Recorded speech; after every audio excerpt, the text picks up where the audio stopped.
So much sourdough discard and so many delicious ways to use it up. Last spring, after at least a year of attempts to make sourdough bread with very mixed results, I put my starter in the fridge for a pause because we had to move out of our house for a beat.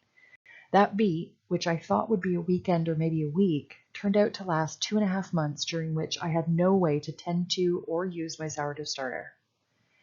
After that long pause in sourdough action, I did try to resume my bread making efforts, but now, instead of mixed results, they were all bad results.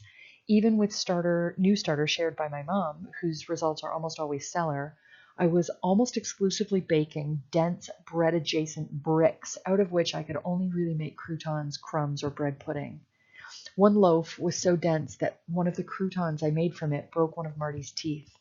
And after that, all failures had to be made into egg-soaked bread pudding, if only to save on the dental bills. Enter PantryMama.com. I found this amazing website blog written by an obvious master of the sourdough.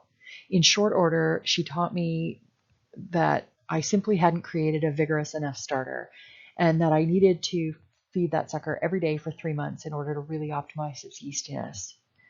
Being a frugal homemaker, though, and with the current price of flour, I couldn't fathom wasting discard even once, let alone every day for 3 months. So with each feeding, I poured off the discard into a separate container and set it in the fridge. Within the first couple of weeks, I had over a liter of discard. Thankfully, both Pantry Mama and many other sourdough masters offer a lot of options for using this up in delicious ways. What follows is the ways I used that full liter in one weekend. First, I mixed up the doughs that needed to ferment overnight. These included tortillas, sourdough pie crust, and blueberry muffins, all recipes from a blog called Farmhouse on Boone. The following morning, I started a couple more recipes before getting to work on the doughs prepared from the night before. I mixed up sourdough pizza dough, which in the center there, which actually uses active starter, and I set that aside to rise. I'll come back to the pizza dough later. I also combined all the ingredients for my first ever attempt at multigrain seed bread using a recipe from PantryMama.com, which uses both sourdough discard and, as the active leavener, some instant yeast. This dough was also then set aside to rise. Next, I got to work on the overnight doughs. First up, tortillas. This went horribly. First of all, I am terrible at rolling dough, as you see by the misshapen weirdo tortillas on the right there.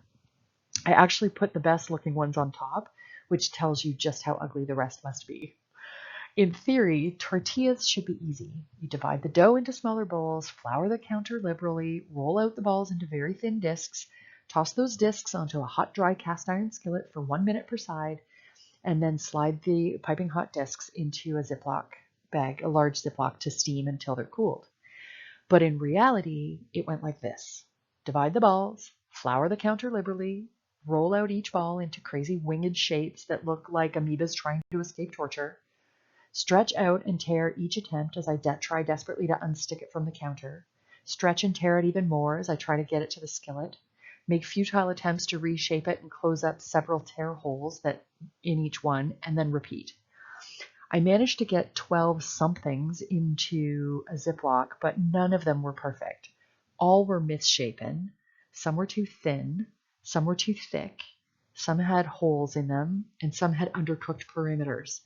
It was not a success, and we were unable to use them as tortillas. But, being as frugal as I am, none went to waste. We made the 4 thickest ones into flatbreads that were delicious, using hot antipasto called La Bamba as a sauce, which was a gift from my best friend. And we topped those with chopped leftover turkey meat, red onion, and shredded mozzarella. The rest I cut into tortilla chips for snacking and tortilla bits to sprinkle atop salads.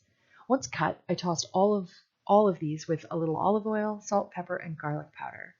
These turned out to be very tasty and to have a kind of surprising, delicate, airy crispiness that I was really happy with. I will probably screw up some more tortilla attempts in the future just so I can make more of these chips. Here's a look at the multigrain seed bread. To a mostly white flour based dough, I added about 150 grams of the following grains and seeds.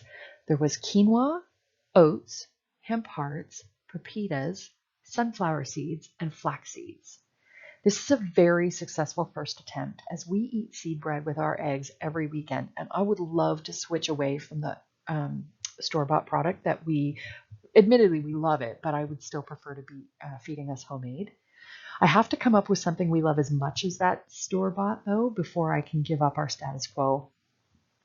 My instant yeast for this loaf wasn't the freshest, so once it was sliced, it did come off as a bit of a denser loaf, which toasted up beautifully, so no real complaints about it. But I do believe that now that I've bought some fresher yeast, I expect my next attempt at this bread to be closer to perfect and hopefully close enough that we can switch to homemade exclusively.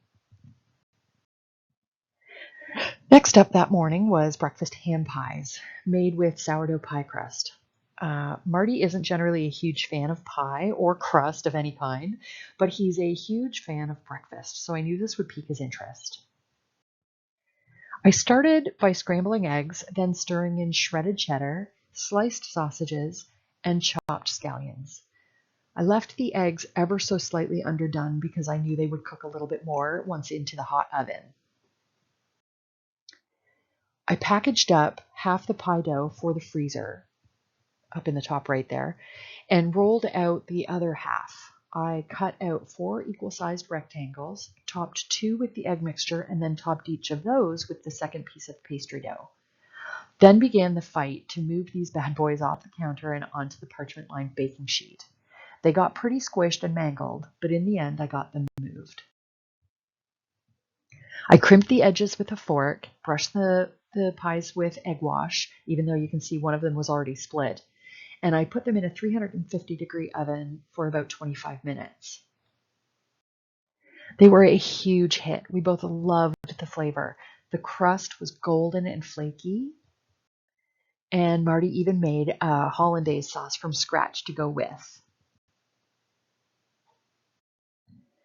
By now, I was getting pretty pooped and also rather bored of making and then having to clean up dough-related kitchen messes. So after its long fermentation period, instead of baking the muffins, I simply completed the batter by adding the blueberries and other remaining ingredients, split the batter between 2 storage containers, and tucked them into the freezer for thawing and baking another day. This picture is from a previous batch made from that same muffin recipe. They are, like most muffins, cake-like in texture, but with just a hint of the sweetness a real cake would offer. Next, I made quick work of the pizza dough. You can see that in the time I spent on other breads and doughs, it rose very, very well.